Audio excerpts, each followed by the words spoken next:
Good morning, good afternoon, good evening. This is Alan Burgos from the hashtag Walk with Lan channel. Welcome and welcome back to our channel. Guys, if you are not yet subscribed to our channel, please do it so now. This is really the perfect time to join us. We are now growing. We are now officially 7,835 subscribers. Guys, konti na lang. Mag-8,000 subscribers na tayo. Maraming salamat po sa inyong lahat. Please keep on subscribing, please keep on helping, and please keep on sharing this channel, hashtag Walk with Lan channel. Guys, ang pag-usapan po natin ngayon ay yung kila Congressman Richard Gomez at Mayor ng Ormoc City na si Lucy Torres, no? So, ano po, no? So last week, this week po, ay si Richard Gomez at Lucy Torres ay nasa final phase na nila sa military schooling.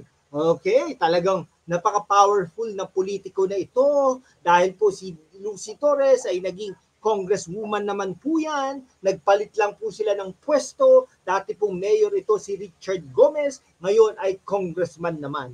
No? Hindi po natin talaga maano na baka later on eto si Richard Gomez ay maging senador ng Pilipinas, hindi naman po masama. Dati po tumakbo po ito bilang senador, tumakbo din po ito bilang party list representative, ngunit natalo. Pero nung naging sila po ni Lucy Torres ay parang umayos na ang buhay ni Richard Gomez. Yun, talagang may pursue nila ang kanilang further studies. Ganyan naman po ang buhay. Dapat po talaga continuous learning.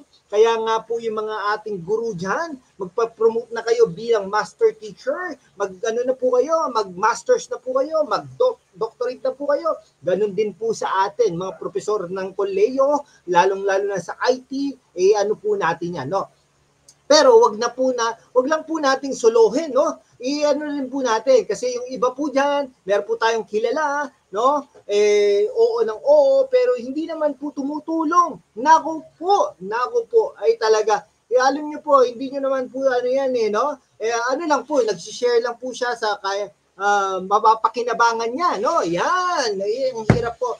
Ay, nako, sana nakikinig ka o nakikinig ka dito, no? Pero anyhow, ganyan po talaga ang buhay, no, ng mga profesor at saka may mga politika din po diyan, no. Kahit po tayo nag-aano ng political commentaries ay talaga namang hindi rin tayo magaling sa pamumulitika. Pero anyhow, si late Representative Richard Gomez at ang kanyang asawa ay talaga nagpupursu yan na further studies at ang military college, and malapit na po sila na maging matapos ang kanilang pag-aaral sa ganyan, no? Na ano po 'yan, no? Na pumasok po sila dito dahil po sa pagmamahal sa bansa at public service. Ito pong dalawang mag-asawang politiko na ito ay nag-join po ng Army Reserve Force noong 2023, and they hold the ranks of Lieutenant Colonel na pala ito mga to, no? Almost on our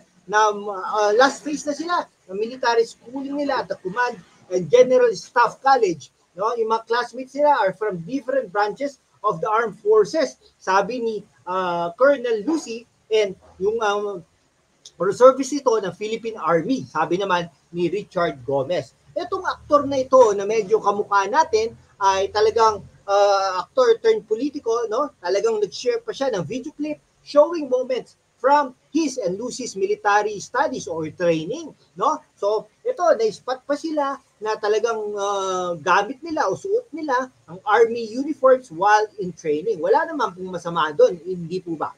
Okay? Talagang pagmamahal na lang po sa bansa ang ginagawa nila. Okay? Kaya po nagkakaroon ng ganitong training. Okay, sige, hanggang dito na lang po mga kaibigan ko. Maraming salamat po sa inyong lahat. Kung hindi ka pa nakapag-subscribe kaibigan, mag-subscribe ka naman para we can be able to maintain and sustain this channel. Thank you so much, guys. God bless you all.